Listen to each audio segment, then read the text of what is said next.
नमस्कार। जिस तरह से आपको खबर है कि चुनावी बिगल बज चुका है और ये भी खबर है सबको कि भारतीय जनता पार्टी हर वक्त चुनावों के लिए तैयार रहती है। आज भारतीय जनता पार्टी ने जम्मू कश्मीर में चुनावी कार्यालयों का उद्घाटन किया है। हालांकि कांग्रेस की तरफ से भी कोशिश की जा रही है कि किसी ना किसी तरीके से इंडिया गठबंधन जो है उसको जल्दी से जल्दी सीट जो उनका बंटवारे शुरू हो जाए। सीट शेयरिंग को लेके अभी भी हर स्टेट के अंदर कोई ना कोई पेच फंसा हुआ है और यही एक वजह होती है कि कांग्रेस और इसका जो गठबंधन है वो हमेशा भारतीय जनता पार्टी से पीछे रह जाता है, क्योंकि भारतीय जनता पार्टी 24/7 चुनाव लड़ने के लिए तैयार रहती है, चाहे वो लोकल बॉडीज का हो, असेंबली का हो या पार्लियामेंट का हो। जम्मू कश्मीर की हम बात करें, बहुत देर से यहां चुनाव नहीं हो पा रहे। असेंबली के चुनावों का नामो निशान नहीं है, कॉर्पोरेशन खत्म है, लोकल बॉडीज के चुनाव भी नहीं हो पा रहे, लेकिन पार्लियामेंट चुनावों की तैयारी शुरू कर दी है। आज जम्मू के अंदर भारतीय जनता पार्टी ने नए कार्यालय खोले हैं, चुनावी कार्यालय खोले हैं और उसमें सबसे बड़ा जो है, सबसे बड़ा जश्न हम कह सकते हैं जो लोगों ने मनाया, वो उधमपुर में भारतीय जनता पार्टी के ऑफिस में भारतीय जनता पार्टी का चुनावी कार्यालय खोला गया, जिसका उद्घाटन डॉक्टर जितेंद्र सिंह ने खुद किया। और वहां जो स्थानीय लोग थे, जो वर्कर्स थे, भारी तादाद में मौजूद थे, उन्होंने डॉक्टर जितेंद्र सिंह के प्रयासों की बहुत तारीफ की। जिस तरह से इन 9 सालों में इस कॉन्स्टिट्यूंसी में विकास हुआ है, उनकी बार बार जिक्र करते हुए थक नहीं रहे थे। आइए हम आपको एक पूरी रिपोर्ट देते हैं इन चुनावी कार्यालयों के ऊपर। आगामी लोकसभा चुनावों के मद्देनजर भाजपा ने अपनी कमर कस ली है और सभी संसदीय सीटों के लिए अपने चुनावी कार्यालय खोलने के साथ ही बड़े पैमाने पर प्रचार अभियान शुरू करने की तैयारी कर ली है।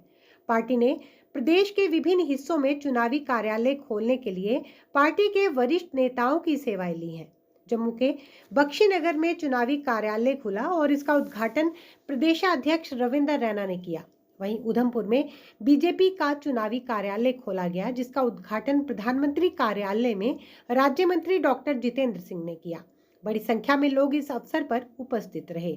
लोगों का कहना था कि डॉक्टर जितेंद्र सिंह विकास कार्यों की नींव हैं। उनके प्रयास से ही यह लोकसभा क्षेत्र विकास के पथ पर प्रगति की ओर है। बात करें अनंतनाग की, तो भाजपा प्रवक्ता अल्ताफ ठाकुर, पूर्व एमएलसी सोफी यूसुफ के साथ चुनावी कार्यालय खोला गया। 5 अलग अलग कार्यालयों का उद्घाटन प्रदेशाध्यक्ष रविंद्र रैना और सभी 5 लोकसभा सीटों के प्रभारी और वरिष्ठ नेता डॉक्टर निर्मल सिंह ने वर्चुअल मोड से किया। श्रीनगर की बात करें तो श्रीनगर में राज्यसभा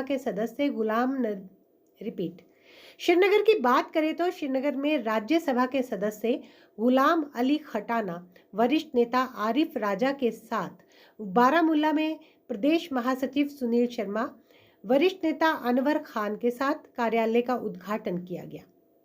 बता दें कि चुनावों को लेकर भाजपा ने 38 कमेटियों का गठन किया है। संगठन महामंत्री अशोक कोल कश्मीर पहुंच गए हैं और उन्होंने श्रीनगर में पार्टी नेताओं से बैठक करके अनंतनाग सीट के लिए प्रचार अभियान को तेजी देने की रणनीति बना ली है। वहीं 8 फरवरी से पार्टी के 15,000 कार्यकर्ता प्रदेश के सभी गांवों में रहकर 24 घंटे लोगों की सुधि लेंगे। इस अभियान को कामयाब बनाने के लिए प्रदेश स्तरीय 1 दिवसीय कार्यशाला के आयोजन के बाद अब पार्टी मंडल स्तर पर कार्यशालाएं करके कार्यकर्ताओं को गांव में जाने के लिए तैयार कर रही हैं। जिलों में ये कार्यशालाएं 3 फरवरी तक होंगी। कार्यालयों के उद्घाटन के साथ ही चुनाव प्रचार चरम सीमा पर पहुंच जाएगा और मोदी सरकार की उपलब्धियों से आम लोगों को रूबरू करवाया जाएगा। वैसे तो जैसा आप जानते हैं कि भारतीय जनता पार्टी का कार्यकर्ता सदैव सक्रिय रहता है, 24 घंटे 365 दिन, लेकिन एक अनुशासन, एक पद्धति को निभाते हुए चूँकि अब चुनाव करीब आया है तो ये एक समारोह आयोजित करके विधिवत चुनावी कार्यालय का उद्घाटन हुआ, जिसमें हमारे इस चुनावी क्षेत्र के प्रभारी एडवोकेट सुनील सेठी, सह प्रभारी रमेश शर्मा जी और विशेष आभार प्रकट करना है यहाँ के ज़िला अध्यक्ष जिन्होंने इसका आयोजन किया। मुझे लगता है कि आने वाले समय में हमने लोगों के बीच में ये लेकर के जाना है ये संकल्प कि जिस प्रकार पिछले 10 वर्षों में मोदी जी ने निराशावाद से निकाल करके इस देश को न केवल आशावाद की राह पर आगे बढ़ाने का कार्य किया, बल्कि 10 सालों के भीतर आज हिंदुस्तान दुनिया के प्रथम श्रेणी के देशों में आकर के खड़ा हो गया। मोदी जी दुनिया के सबसे कदावर और लोकप्रिय नेता स्वीकार किए गए और 2014 से पहले हम मात्र 10वें दर्जे की इकॉनमी थे, 10th लार्जेस्ट इकॉनमी। 9, 8, 10 साल के भीतर हम 5वें दर्जे पर आ गए। इंग्लिस्तान जिसने 200 साल हम पर हुकूमत की थी उससे आगे बढ़ करके, और कुछ ही महीने वो 4थे दर्जे पे। और मोदी जी के तीसरे कार्यकाल में, मोदी जी की तीसरी टर्म में हम दुनिया की तीसरी लार्जेस्ट इकॉनमी हो गए, 3rd लार्जेस्ट इकॉनमी इन मोदीज 3rd टर्म। ये आह्वान लेकर के हम लोगों के बीच में जाएंगे। स्टार्टअप में हम 350-400 हुआ करते थे, आज 1.25 लाख हो गए। जम्मू कश्मीर जैसा प्रदेश जहाँ पर स्टार्टअप की कोई कल्पना न थी, कोई तसव्वुर न था, आज वो एग्रीटेक स्टार्टअप की दुनिया में बहुत उसकी मिसाल दुनिया भर में दी जाती है। उसी का लेकर के भद्रवाह की झांकी आज 26 जनवरी में दिखाई गई एग्री स्टार्टअप्स को लेकर के।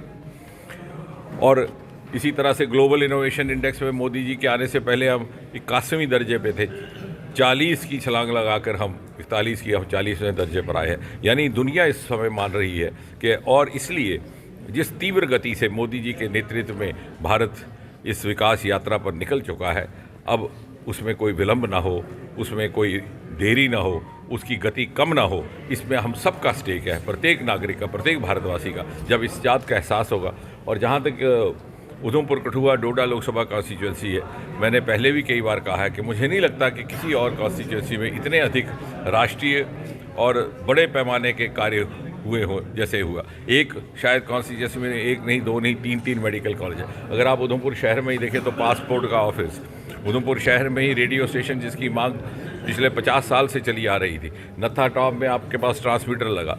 नेशनल प्रोजेक्ट देखें तो देविका का 200 करोड़ रुपए का रिजुविनेशन प्रोजेक्ट नमामि गंगा के बाद, वहाँ एक्सप्रेस कॉरिडोर। एक ही कॉन्स्टिट्यूंसी जहाँ एक नहीं बल्कि 2 वंदे भारत चल रही हैं कटरा और दिल्ली के बीच में। नेशनल प्रोजेक्ट्स को देखें तो शाहपुर कंडी का प्रोजेक्ट, वहाँ दूसरी तरफ किश्तवाड़ देखें तो उत्तर भारत का सबसे बड़ा पावर लगभग 8000 मेगावाट। सारे प्रोजेक्ट्स इन्हीं 9-10 सालों में संभव हो पाए क्योंकि मोदी जी की सरपरस्ती हमें हासिल थी। चाहे खीरू का प्रोजेक्ट, पक्कल डुल 1000 मेगावाट, बल्कि पिछली सरकार ने तो रोक चली थी। रेडले का प्रोजेक्ट रुका हुआ था 850, वो भी इसी सरकार। भेदभाव जाता रहा एक समान, बल्कि हमने वो कार्य भी संपन्न किए जो पूरी सरकारें अधूरी छोड़ गई थी। उदाहरण के तौर पर इसी कॉन्स्टिट्यूंसी से मानतलाई कांग्रेस की सरकार छोड़ गई थी, उसको खंडरात में तब्दील करके उसको रिवाइव किया गया। मुझे लग रहा है कि जब लोगों को ये बात का एहसास होगा तो वो स्वयं भारी, मोदी जी हमारे प्रधानमंत्री आगे भी बने रहें, इसमें किसी को शंका नहीं, लेकिन हमारा उनको तीसरी टर्म में प्रधानमंत्री बनाने में कितना योगदान रहेगा, ये हमारा अपना इम्तहान है, हमारी अपनी परख है। और हमारा ही इसमें स्वार्थ है कि हमने फिर से एक पिछली बार से भी अधिक बहुमत से प्रधानमंत्री बना करके अपनी दावेदारी कह सके कि प्रधानमंत्री मोदी जी आपके प्रधानमंत्री बनने में तीसरी टर्म में जब भारत को आप तीसरी इकॉनमी बनाएंगे तो उसमें उधमपुर का भी योगदान रहेगा। सर